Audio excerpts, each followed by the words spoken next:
Even without doing any activity, you can still manifest what you want. Once you are like this, anything that you wish happens without lifting a little finger. Actually, what has not happened till now on this planet can happen tomorrow. Human beings are capable of making it happen tomorrow. What is possible and not possible is not your business. It's nature's business. Everything we as human beings have created on this planet was essentially first created in our minds. All that you see, which is human work on this planet, first found expression in the mind. Then it got manifested in the outside world. The wonderful things that we have done on this planet and the horrible things that we have done on this planet both have come from the human mind. So if we are concerned as to what we create in this world, it's extremely important that first of all, we learn to create the right things in our mind. How we keep our minds, if we do not have the power to keep our minds the way we want it. What we create in the world is also going to be very accidental and haphazard. So learning to create our minds the way we want is the basis of creating the world the way we want. There is a wonderful story in the yogic lore. On a certain day, a man took a walk. He went for a long walk, accidentally, unawares. He walked into paradise. Fortunate, isn't he? Just took a walk and he landed up in paradise. After this long walk, he felt a little tired. So he thought, oh, I'm tired. I wish I could rest somewhere. He looked around. There was a nice tree underneath which there was very cushiony grass. So, it was inviting. He went and put his head down there and slept. After a few hours, he woke up well rested, and he thought, oh, I am well rested. But I'm feeling hungry. I wish I had something to eat. And he thought about all the nice things that he ever wanted to eat in his life, and instantly all those things appeared in front of him. You need to understand they have services like that. Hungry people don't ask questions. Food came and he ate, became full. Then he thought, oh, my stomach is full. I wish I had something to drink. All the nice things that he ever wanted to drink, he thought about it, and all of them just appeared. Drinking people also don't ask questions.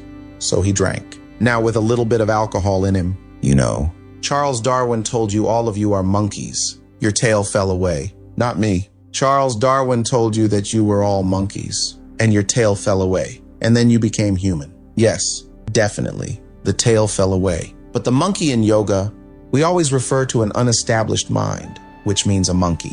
Why we are referring to the mind as a monkey is, what are the qualities of a monkey? One thing about a monkey is its unnecessary moment. And another thing about the monkey is, if I say you're monkeying somebody, what does it mean? Imitation. Monkey and imitation have become synonymous. So these two essential qualities of a monkey are very much the qualities of an unestablished mind. Unnecessary moment.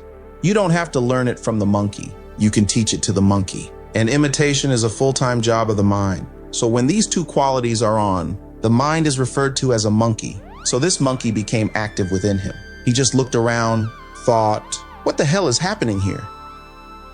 I asked for food. Food came. I asked for drink. Drink came. There must be ghosts around here. And ghosts came. All the ghosts have come. They're going to surround me and torture me. He thought. Immediately, the ghosts surrounded him and started torturing him. Then he started screaming in pain and said, oh, they're going to kill me. And he died just now. He said he's a fortunate being. The problem is, he was sitting under a kalpa rickshaw or a wishing tree. He asked for food. Food came. He asked for drink. Drink came. He asked for ghosts. Ghosts came. He asked for torture. Torture came. He asked for death. Death happened. A well-established mind, a mind which is in a state of samyukti, is referred to as a kalpa. If you organize your mind to a certain level of organization, it, in turn, organizes the whole system. Your body, your emotion, your energies. Everything gets organized in that direction. Once all these four dimensions of you, your physical body, your mind, your emotion, and the fundamental life energies, are organized in one direction. Once you are like this, anything that you wish happens without lifting a little finger. Actually, it would help to assist it with activity. But even without doing any activity, you can still manifest what you want if you organize these four dimensions in one direction and keep it unwavering in that direction for a certain period of time. Right now, the problem with your mind is every moment it is changing its direction. It is like you want to travel somewhere. And every 2 steps, if you keep changing your direction, the question of you reaching the destination is very remote unless it happens by chance. So organizing our minds and In turn, organizing the whole system and these 4 basic dimensions of who you are right now in one direction. If you do this, you are a Culpa Brookshire yourself. Anything that you wish will happen. So organizing our minds fundamentally means moving from a compulsive state of activity to a conscious state of activity. You might have heard of people for whom they ask for something and beyond all expectations, it came true to the true for them. Generally, this happens to people who are in faith. Now, let's say you want to build a house. If you start thinking, oh, I want to build a house. To build a house, I need 50 lakhs, but I have only 50 rupees in my pocket. Not possible. Not possible. Not possible. The moment you say not possible, you are also saying I don't want it. So on one level, you're creating a desire that you want something. On another level, you're saying I don't want it. So in this conflict, it may not happen. Someone who has some faith in a god or in a temple or whatever, who is how simple-minded faith works only for those people who are simple-minded thinking people. People who are too much thinking for them, it never works. A childlike person who has simple faith in his god or his temple or whatever, he goes to the temple and says, Shiva, I want a house. I don't know how you must make it funny. Now in his mind, there are no negative thoughts. Will it happen? Will it not happen? Is it possible? Is it not possible?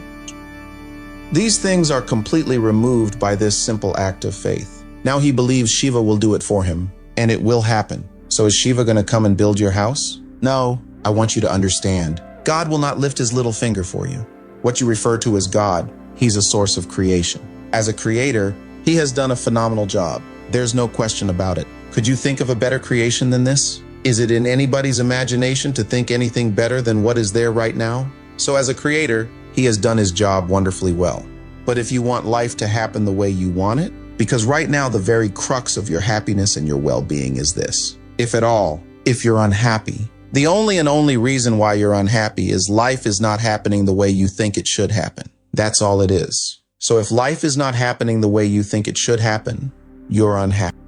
If life happens the way you think it should happen, you are happy. It's as simple as that. So if life has to happen the way you think it should happen, first of all, how you think, with how much focus you think, how much stability is there in your thought and how much reverberance is there in the thought process will determine whether your thought will become a reality or is it just an empty thought, or how you do not create any impediments for your thought by creating a negative thought process. This possible is something possible or not possible is destroying humanity. What is possible and not possible is not your business.